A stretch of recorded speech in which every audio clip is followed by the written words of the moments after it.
과거에 저희 아이가 태어나면 이 소아 사망률이 굉장히 높았습니다. 저희 아버지도 사실 장남이 아닙니다. 실제로 아버지 외에 형이 한 분 계셨는데 어렸을 때 소아 때 사망하게 되면서 저희 아버지가 장남이 되었습니다. 저희 아내의 친척 중에도 어렸을 때 이 동생을 또 잃고 또 어머니도 그 동생을 생각하면서 추석이나 설날 때 모이면 그 아이를 생각하면서 안타깝게 또 생각하시고 또 슬퍼하시는 것도 보았습니다. 통계에 따르면 불과 저희 나라가 60년에서 70년 전만 해도 우리나라 소아 사망률이 약 7%에서 10% 정도 매우 높았습니다. 그러나 현재 우리나라는 의학의 발달로 소아 사망률이 전 세계에서 0.2%로 굉장히 낮은 수치를 가지고 있습니다. 그러나 여전히 아프리카와 같은 이 어려운 나라에서는 아직도 소아 사망률이 평균적으로 4%, 그리고 지역별로 더 가난하고 위생적으로 안 좋은 곳에서는 10%가 넘어가고 있습니다. 그러나 현재 우리나라 1000명 중 40명에서 50명, 그리고 10%면 1000명 중 100명이 여전히 어렸을 때 3살이 되기 전에 사망한다는 것이죠. 학자들의 조사에 의하면 아브라함 시대에는 이 위생 상태와 지역별로 조금씩은 달랐지만 평균적으로 사망률이 30%에서 40%에 육박했습니다. 높은 사망률을 보였다고 하는 것이죠. 아브라함은 이삭이 건강하게 졌을 때자 사람들을 초청해서 잔치를 베풀었습니다. 현재 이제 돌잔치 같이 사람들을 초청하고 음식을 베풀고 이삭을 축하하는 자리였습니다. 그런데 이 하갈의 아들 하갈사에서 태어난 이 이스마엘이 이삭을 놀리는 것을 사라가 목격하게 됩니다. 창세기 21장 9절 함께 읽어보겠습니다. 시작. 사라가 본즉 아브라함의 아들 애굽 여인 하갈의 아들이 이삭을 놀리는지라. 이 개역 한글에는요, 여기는 놀리는지라 나오지만 개역 한글에는 희롱하는지라라고 나와요. 희롱. 이 놀리는 것과 조금 더 다르게 더 많은 이제 학대를 하는 것이었습니다. 이스마엘은 이삭이 태어나기 전까지만 해도 무려 14년이라는 시간 동안 모든 관심과 사랑을 독차지했습니다. 그런데 이삭이 태어나자 그 사랑과 관심이 누구에게 갔습니까? 이삭에게 갔습니다. 이삭이 자라나는 2에서 3년이라는 시간 동안 이스마엘은 마음에 이 질투심을 키우고 이 이삭에 대한 증오하는 마음을 키우기 시작했습니다. 보통 첫째가 부모의 사랑을 받다가 둘째가 태어나면 첫째들이 보이는 행동들이 있습니다. 어떻게 하죠? 질투를 해요. 그래서 저도 이제 조카가 하는 모습을 보니까 엄마가 보고 있을 때는 아이고 예쁘다 하면서 막 이렇게 쓰다듬어줘요. 얼굴도 쓰다듬어주고 머리도 쓰다듬어줍니다. 그리고 뽀뽀도 막 해줘요.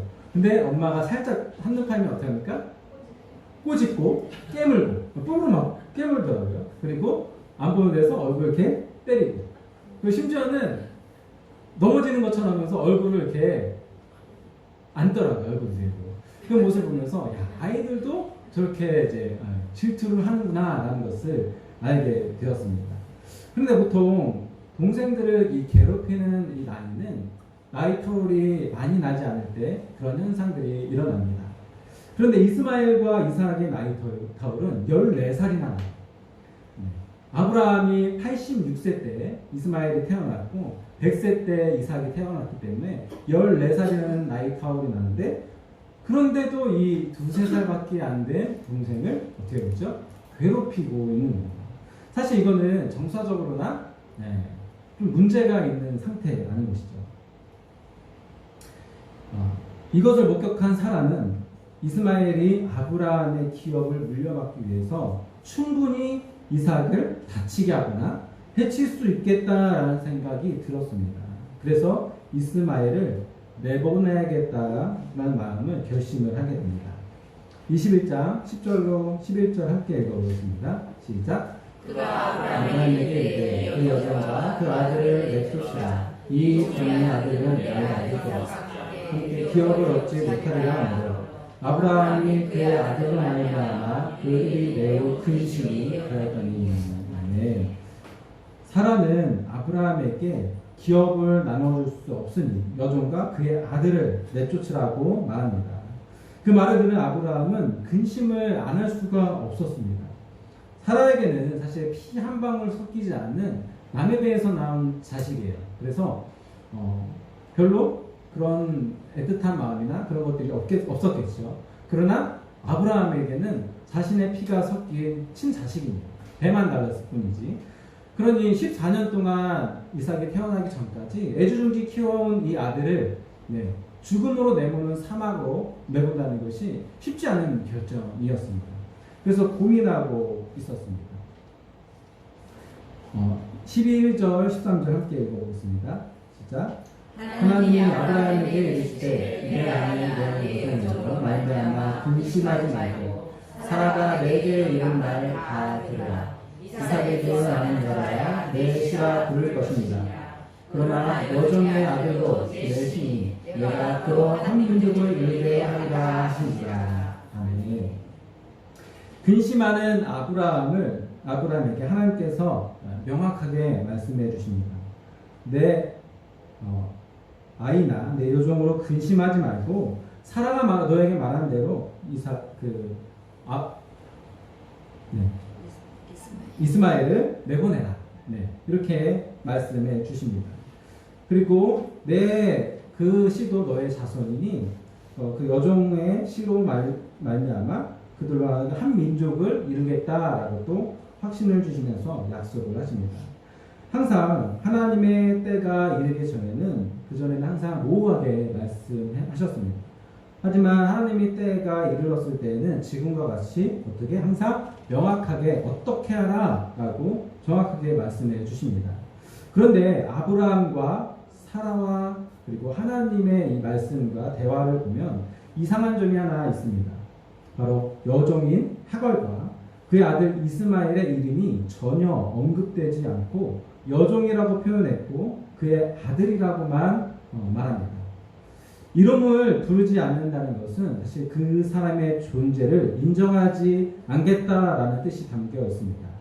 이삭의 탄생과 성대한 잔치로 이삭이 하나님의 언약의 계승자임을 확증했다면 반대로 하갈과 이스마엘의 이름이 의도적으로 부르지 않게 되면서 그 둘 모두 하나님의 언약 계보에서 제외되었음을 나타내는 이 말씀입니다. 14절 함께 읽어보겠습니다. 시작.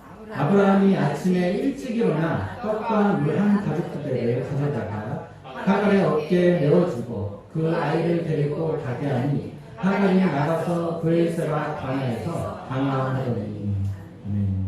아브라함은 하나님의 말씀이 떨어지자 더 이상 근심하지 않았습니다. 그리고 다음날 아침 일찍 일어나서 하나님께서 말씀하신 대로 즉시 행합니다. 먹을 음식과 물을 하갈에게 주고 이스마엘을 데리고 떠나게 합니다. 그렇게 이스마엘과 그 다음에 하갈은 집을 떠나 쫓겨나게 됩니다. 하갈은 브엘세바 광야에서 길을 잃고 방황하게 되죠. 아브라함은 그동안 신앙생활을 오랫동안 하면서 많은 것들을 경험했습니다. 하나님의 때를 기다리지 못하다가 내 뜻, 내 행동으로 하다가 어려움도 겪었고요. 기도하지 않고 행했다가 목숨의 위협도 받았습니다. 그리고 그런데 그때마다 하나님께서 또 미리 놀랍게 이루시고 함께 하신다는 것을 또한 경험하게 되었습니다. 하나님의 때가 이르면 모호했던 모든 약속들이 명확해지고 그리고 약속하신 대로 반드시 행하시는 것도 경험하게 되었습니다. 그것을 경험했던 아브라함은 하나님의 말씀이 떨어지자 지체하지 않고 즉시 행동으로 옮겼습니다. 어떻게 보면 매정하다라고 생각할 수 있습니다. 하갈과 이스마엘 입장에서는. 그러나 하나님의 약속을 믿었던 아브라함은 그렇게 행할 수 있던 담대함이 그에게 있었던 것이죠. 만약 사막에 물 한 가죽과 약간의 먹을 것만 주고 광야로 내보낸다면 이 사람은 죽을까요? 살까요? 네, 죽습니다. 네. 사실 그 광야는 몇십 킬로미터의 넓은 광야이기 때문에 물 한 푸대 그리고 약간의 음식으로는 2명에서 오래 버틸 수 없는 기후 조건입니다. 결국 광야에서 하갈과 이스마엘은 헤매다가 배고픔과 탈수로 죽음을 맞이하게 될 것입니다. 아브라함도 그것을 알고 있었습니다. 그러나 처자식이 죽을지도 모르는 이 상황에서도 하나님의 말씀에 의지해서 광야로 내보낼 수 있었던 것은 하나님께서 반드시 이루시고자 한다는 그 믿음, 아브라함에게 있었기 때문입니다. 또한 또 한 가지 놀라운 것은 이 13절까지는 여종이라고만 불렸던 하갈의 이름이 14절부터는 다시 이름으로 불리기 시작합니다. 왜 하나님께서 그렇게 이름으로 다시 부르셨을까요? 하나님께서 하갈에게 약속하셨던 말씀이 있습니다. 바로 16장 10절 말씀입니다. 읽어보겠습니다. 시작. 내 씨를 크게 번성하여 그 수가 많아 셀 수 없게 하리라. 네. 이 말씀을 이루시기 위한 시작점이 바로 이 14절부터였습니다. 하갈이 아브라함의 집을 떠나고 광야에서 오직 하나님만 의지하기 시작할 때 하갈에게서 이 언약의 약속이 시작되었던 것이었죠. 아브라함의 삶 그리고 하갈의 삶 각자의 삶을 나누어 본다면 아브라함에게는 이 처자식을 하나님의 말씀대로 목숨까지 맡길 수 있는가 라는 하나님의 테스트가 주어진 것이었고요. 하갈과 이스마엘에게도 죽음의 광야로 몰리면서 죽음의 위기를 이겨내고 새 언약을 성취할 하나님의 테스트가 주어진 것이었습니다.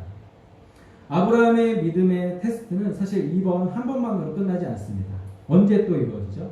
22장 2절 말씀에서 사랑하는 독자 이삭을 하나님께서 너 번제로 나에게 달라라고 말씀하셨을 때도 아브라함은 어떻게 했죠? 새벽에 아침 일찍 일어나서 그 모든 것들을 준비하고 출발했습니다. 네, 지체하지 않았다라는 것이죠. 그때의 믿음이나 지금의 믿음이나 동일하게 하나님을 어떻게 했죠? 믿고 의지했다라는 것입니다. 아브라함의 믿음은 상황과 사정에 따라서 언제든지 바뀌는 이 위선적인 믿음이 아니라 이제는 모든 과정 속에서 고난과 어려움 속에서 믿음이 성장되어서 하나님의 말씀을 신뢰하는 굳건하고 한결같은 믿음으로 성장되었습니다. 15절 16절 함께 읽어보겠습니다. 시작. 가죽부대에 물이 떨어진지라 그 자식을 밥 먹던 그 아래에 두고 이르되 아이가 죽은 것을 차마 보지 못하겠다 하고 화산 한바탕 머리에 떨어져 맞이한 자 바라보며 소리내어 우니. 아멘. 하갈은 사막으로 쫓겨났지만 여전히 먹을 것이 있었고 물이 있었기 때문에 자신의 능력으로 길을 찾기 시작했습니다. 그리고 위기를 모면하려고 했습니다. 그러나 길을 잃고 음식과 물이 떨어지고 죽음이 눈앞에 다가왔을 때 과거 인격적으로 만났던 하나님을 다시 기억하게 됩니다. 하나님 앞에 이제는 무릎 꿇고 울기 시작합니다. 기도조차 나오지 않은 상황이었어요. 이스마엘도 덤불 옆에 누워서 같이 울기 시작합니다. 하갈의 울음은 자기 스스로 이제는 물도 찾을 수 없고 아이도 살릴 수 없고 자기 무력감을 인정하는 동시에 하나님 외에 그 누구도 도울 자가 없다는 이 영적 항복의 신음소리였습니다. 이제는 자기 힘으로 아무것도 할 수 없음을 하나님 앞에 인정하고 하나님 앞에 기도하는 순간이 다가왔다는 것이죠.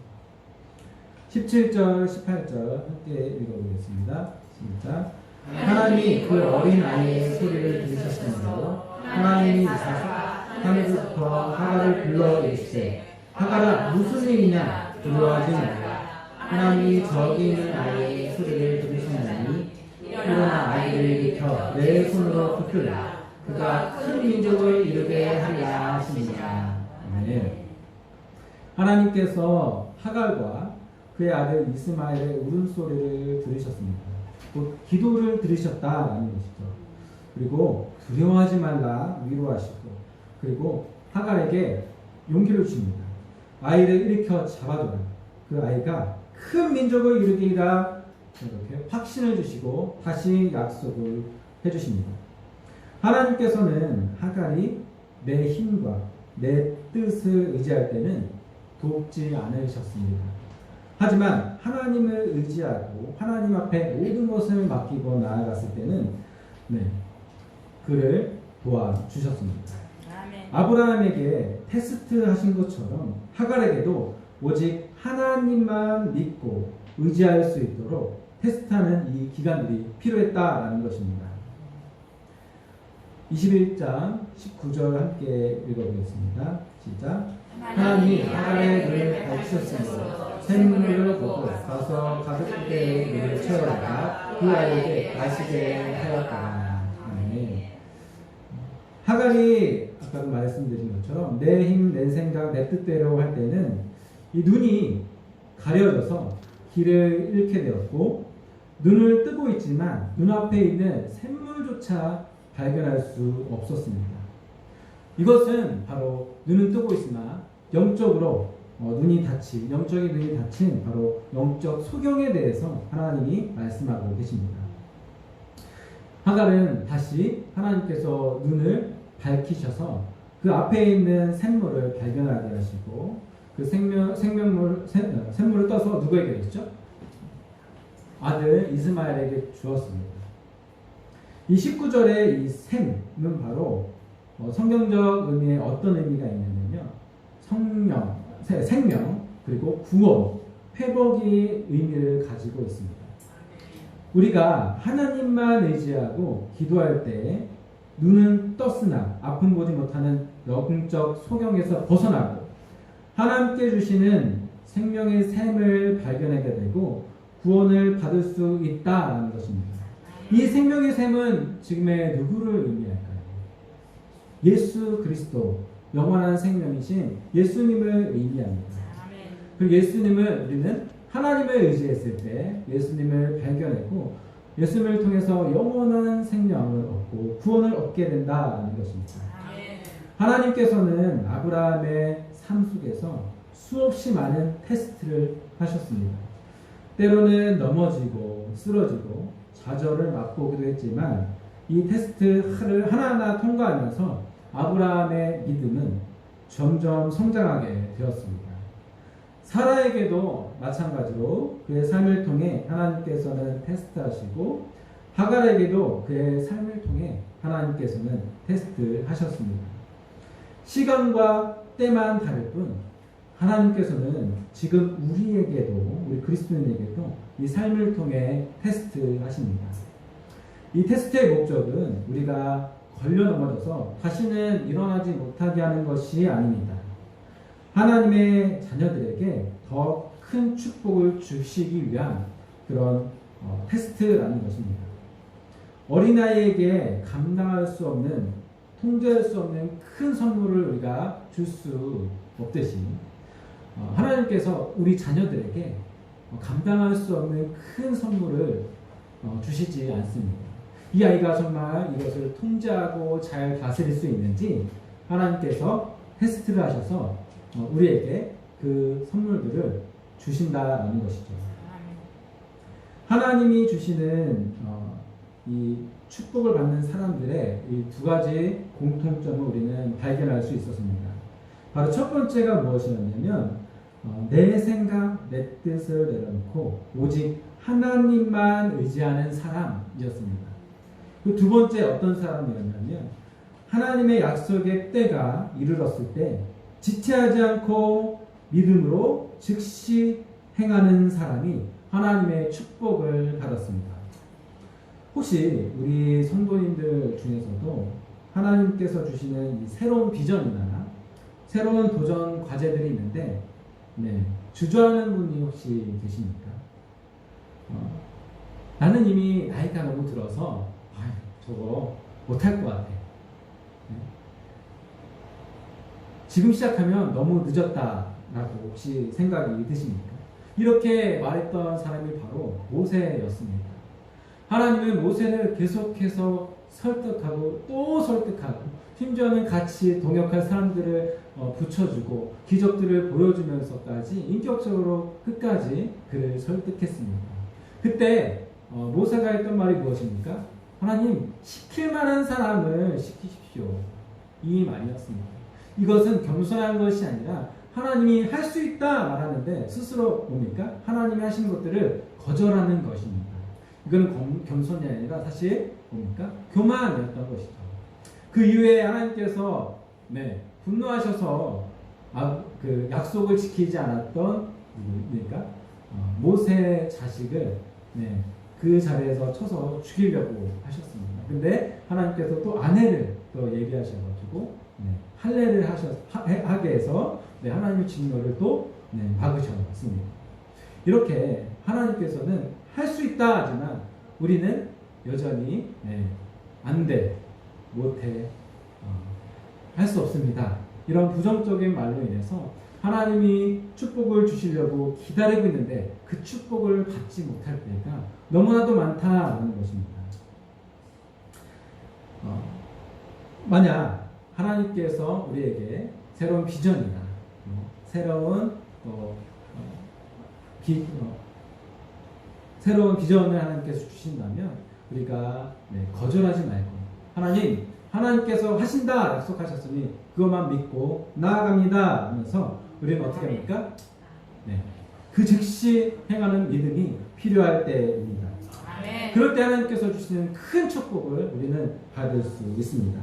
아멘. 하나님께서 이루실 줄 믿고 믿음으로 즉시 행하는 사람이 하나님께서 주시는 큰 축복을 우리는 받고 누릴 수 있게 됩니다. 아멘. 기도하겠습니다.